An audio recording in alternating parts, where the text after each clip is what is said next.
Fala, Doc! Beleza? Bora para mais uma aula de urologia. Hoje nosso tema é incontinência urinária e o meu nome é Giovana.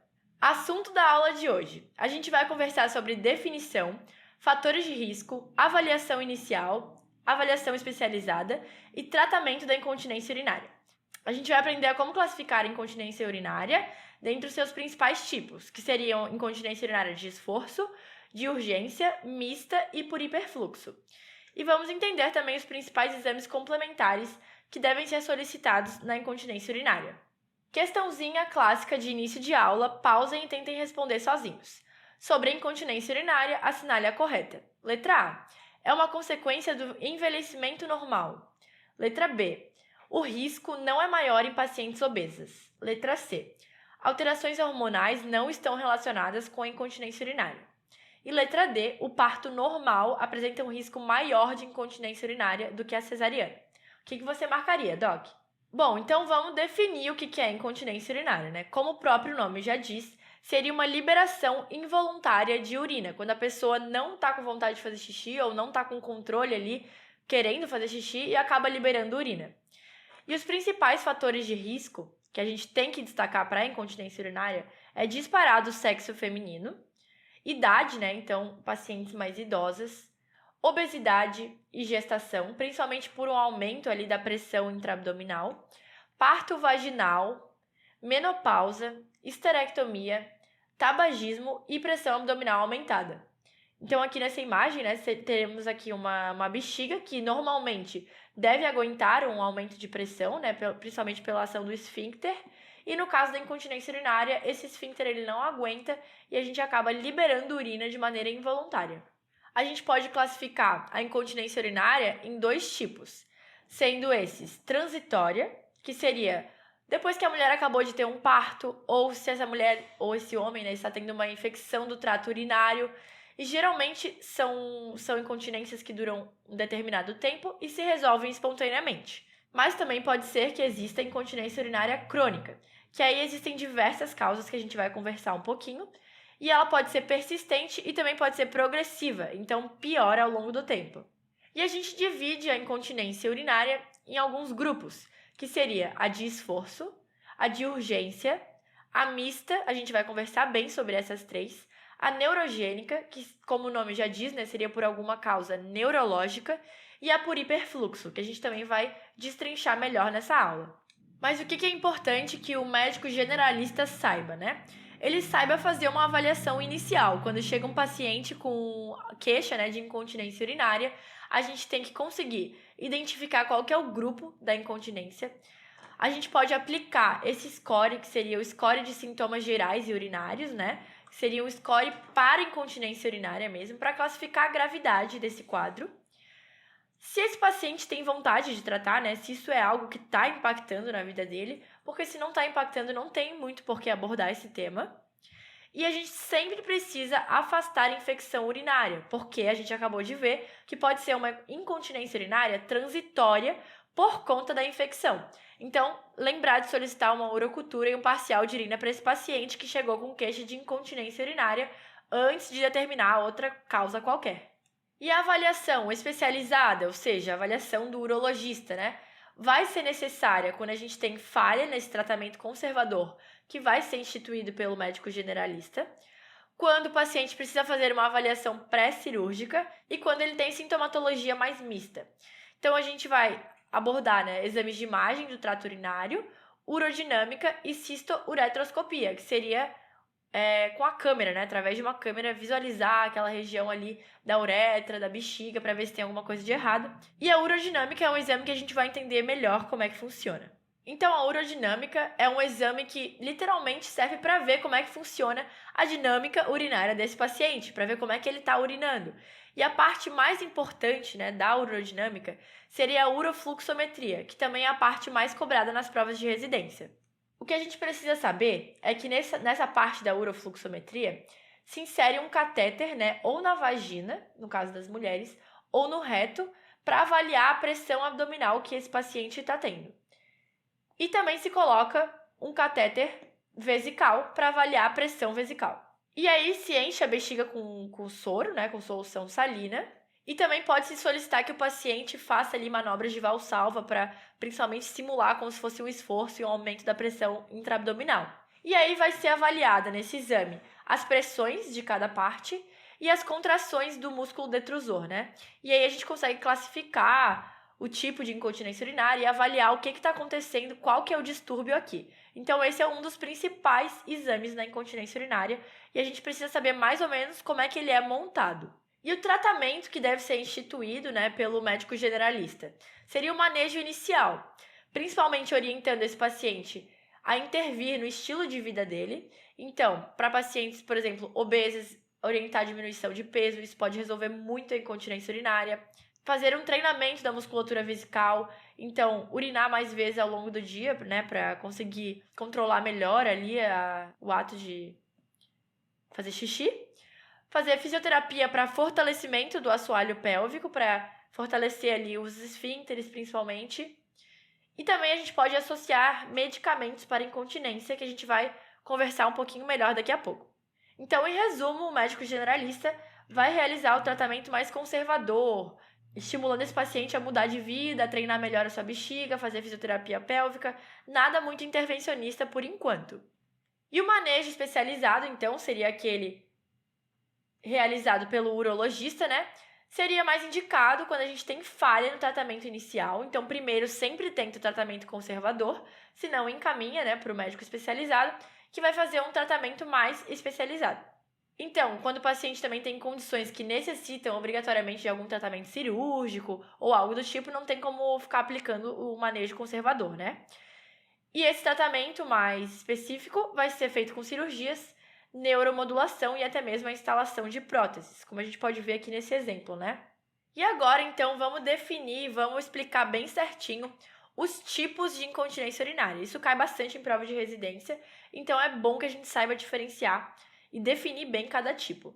Então, a incontinência urinária de esforço, ela acontece quando a gente tem vazamento de urina involuntário, só que depois do paciente realizar algum tipo de esforço, algum tipo de exercício, ao espirrar ou ao tossir.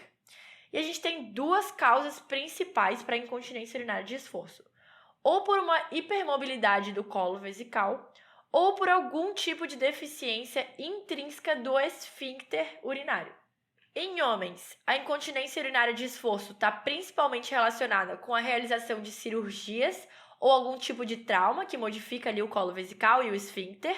E em mulheres, as principais causas seriam o envelhecimento, então a meia-idade, trabalho de parto natural, né, que mexe ali bastante nessa região. Então, uma mulher multípara tem mais chance de ter incontinência urinária de esforço, principalmente ali pela musculatura do assoalho pélvico, que mexe bastante, né, durante o trabalho de parto. E por algum tipo de fraqueza ou ruptura da musculatura do assoalho pélvico. Então, a gente vai ter, por algum motivo, aumento da pressão, né, principalmente por conta de esforço, e a bexiga não vai aguentar tanto o colo da bexiga quanto o esfíncter. Então, vai ter vazamento de urina relacionado ao esforço. Como que a gente faz o diagnóstico da incontinência urinária de esforço? Principalmente anamnese e exame físico. Inclusive, na avaliação do exame físico, é possível pedir para a paciente, né, fazer uma manobra de valsalva, que seria uma espécie de esforço, e aí você vai verificar a perda urinária. Pode-se pedir também para a paciente fazer um diário miccional, então ela anotar certinho que horas, o que ela estava fazendo quando houve essa perda involuntária de urina, para conseguir relacionar com algum tipo de esforço que ela esteja fazendo. Exame ginecológico também é importante que se realize, né? Principalmente porque ele pode mostrar algum tipo de alteração no assoalho pélvico, presença de algum tipo de prolapso, né? Cistocele, retocele. E também a gente pode avaliar a mobilidade da parede vaginal anterior, que está bem relacionada com a bexiga, para ver se tem alguma alteração que esteja afetando ali a dinâmica da bexiga. Exame neurológico também é bastante importante. E os exames urodinâmicos, que a gente acabou de conversar, para avaliar a pressão intraabdominal, a pressão vesical e também a contração do músculo detrusor, que é o músculo da bexiga. A urodinâmica, ela é muito importante para a gente conseguir determinar qual que é a causa dessa incontinência urinária de esforço. Então, a gente viu, né, mais ou menos como é que se monta o exame de urodinâmica, da urofluxometria, e a gente viu também que se realiza uma manobra de valsalva durante esse exame, para simular o esforço que essa paciente possa estar fazendo para perder a urina, né? Importante aqui é a gente avaliar a pressão durante esse exame. A pressão que a gente avalia é a pressão de perda, que seria a pressão intravesical mesmo, que seria aquela pressão que provoca a perda de urina. Se essa pressão for menor do que 60 centímetros de água quando houver a perda de urina, a gente consegue determinar que a incontinência urinária de esforço é causada por uma deficiência esfincteriana intrínseca. E aí você vai tratar conforme a causa.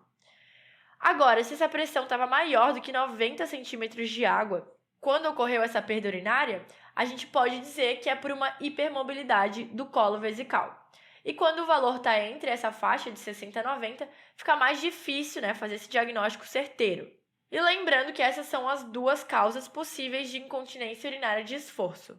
E como que a gente trata a incontinência urinária de esforço?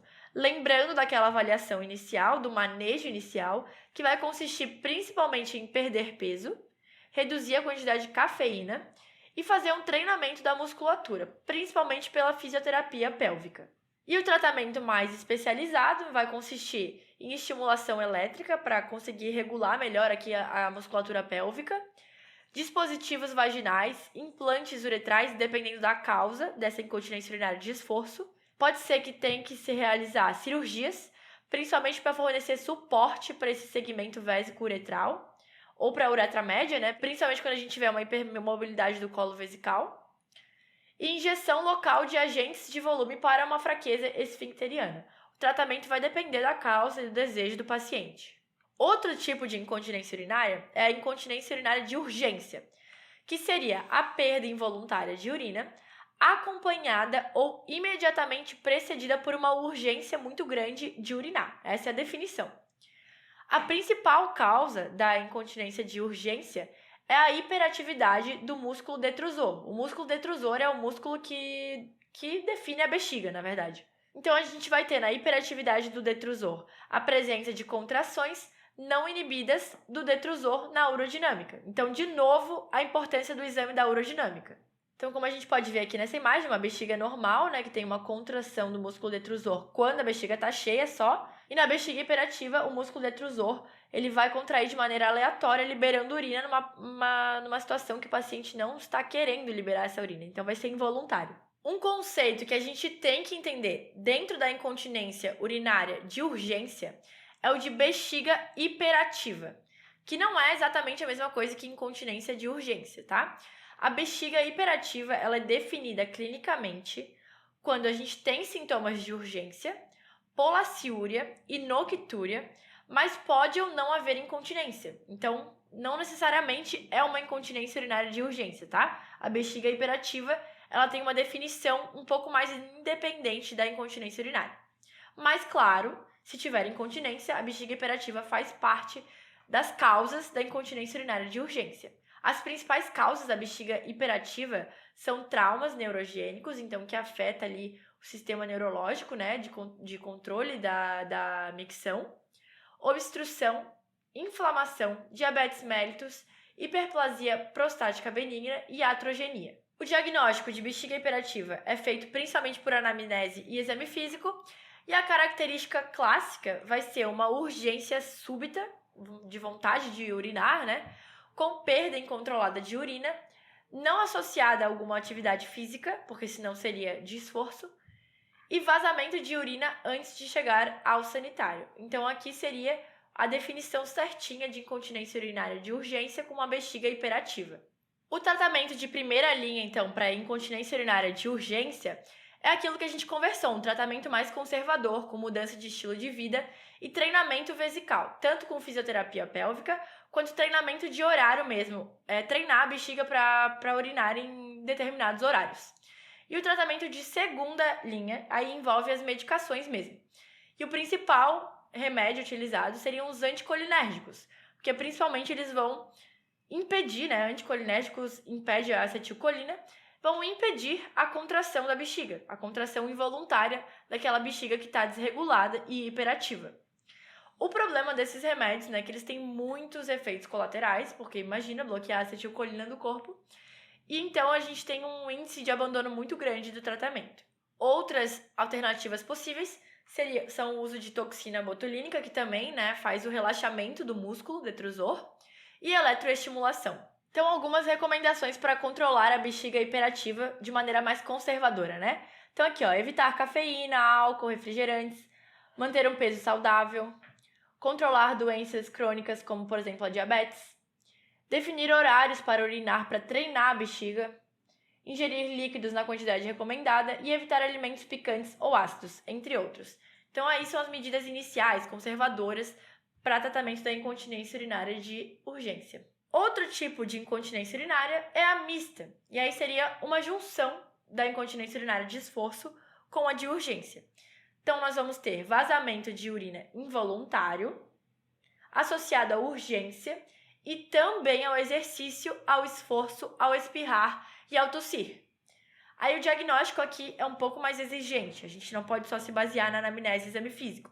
A gente tem que realizar a urodinâmica e aí a gente vai identificar hiperatividade do detrusor, que classifica como incontinência urinária de urgência, e perda aos esforços, que classifica como de esforço. Então a gente vai ter as duas coisas em um só exame de urodinâmica e aí assim a gente classifica como incontinência urinária mista.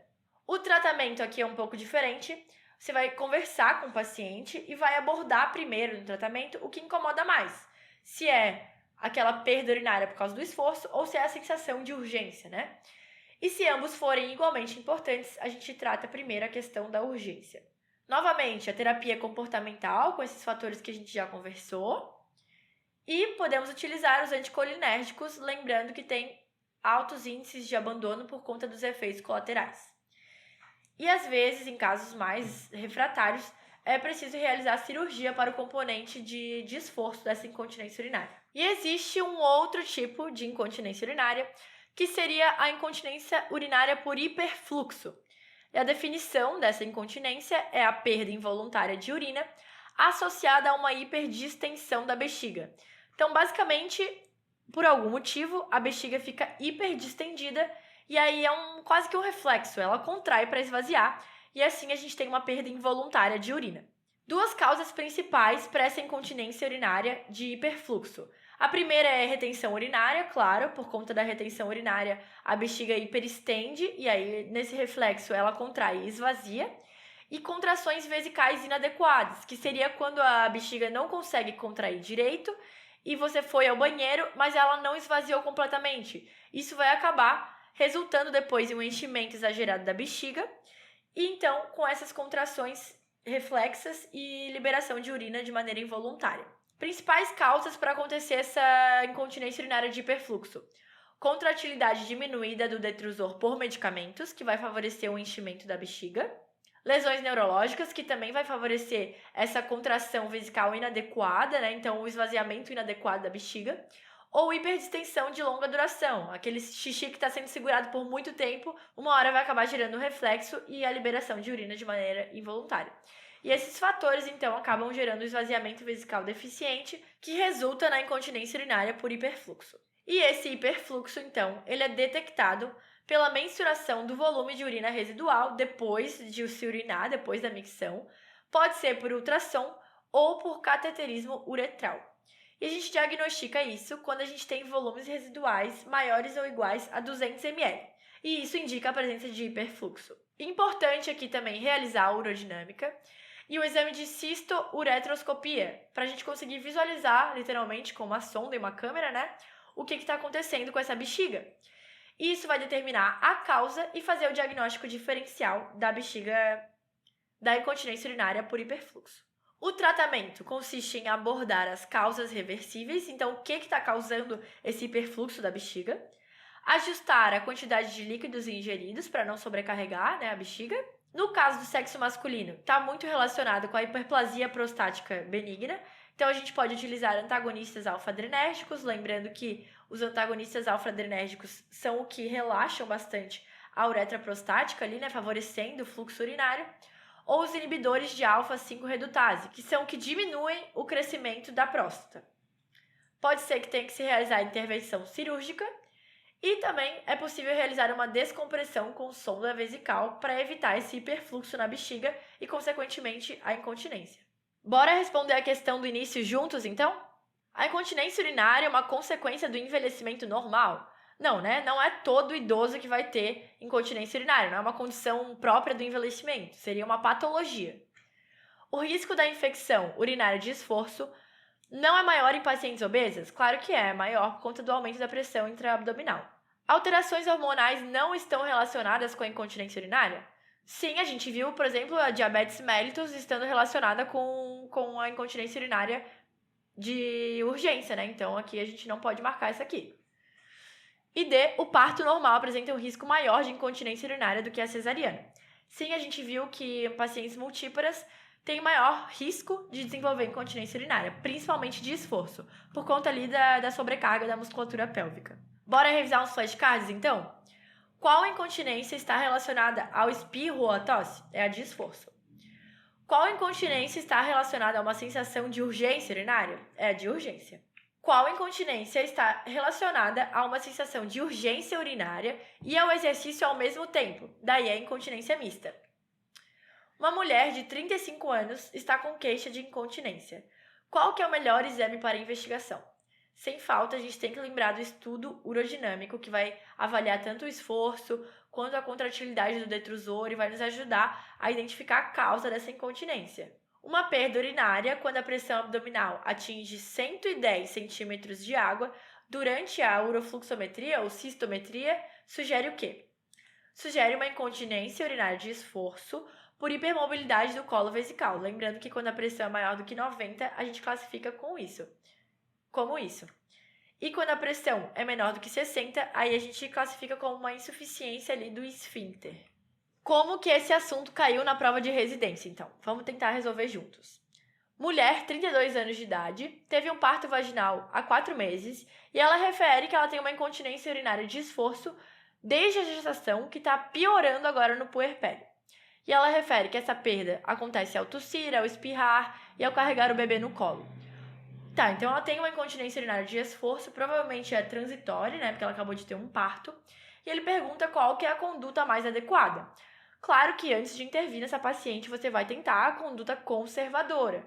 Então a gente vai tentar fazer mudança de estilo de vida, fisioterapia pélvica, treinar a bexiga, né? Então vamos ver qual que seriam as opções para a gente fazer um tratamento mais conservador a primeiro momento, né? Letra A, cirurgia de sling retropúbico. Cirurgia já, a gente nem tentou fazer alguma coisa menos invasiva ainda. B, cirurgia de colpofixação retropúbica. De novo, cirurgia. C, fisioterapia do assoalho pélvico. E D, injeção periuretral com agente de preenchimento. Injeção também é uma coisa mais invasiva, né? Primeiro, vamos tentar a fisioterapia do assoalho pélvico, que é algo mais conservador, menos invasivo para a paciente e muito provavelmente, na maior parte dos casos, vai resolver o problema dela, até porque provavelmente ele vai ser transitório. Então, cuidado ao botar técnicas invasivas direto para o seu paciente, Doc. Então, resumo da nossa aula, o que você precisa sair daqui sabendo com certeza. Antes de iniciar o manejo da incontinência urinária, precisa afastar infecção urinária. Então, solicita a urocultura, solicita parcial de urina. A incontinência urinária de esforço é quando tem vazamento de urina relacionado ao esforço, ao exercício, ao espirrar ou a tossir. A incontinência urinária de esforço é por deficiência esfincteriana intrínseca, quando a pressão de perda aos esforços é menor do que 60 centímetros de água à urodinâmica. Já a por hipermobilidade do colo vesical é quando a pressão de perda aos esforços é maior do que 90 centímetros de água à urodinâmica. A incontinência urinária de esforço pode ser identificada por perda urinária na manobra de Valsalva ao exame físico. A incontinência urinária de urgência ocorre quando há perda de urina acompanhada ou precedida por urgência de urinar. A incontinência urinária de urgência se dá principalmente por hiperatividade do detrusor. A bexiga hiperativa é diagnosticada quando a gente tem sintomas de urgência, polaciúria e noctúria, podendo ou não ter incontinência.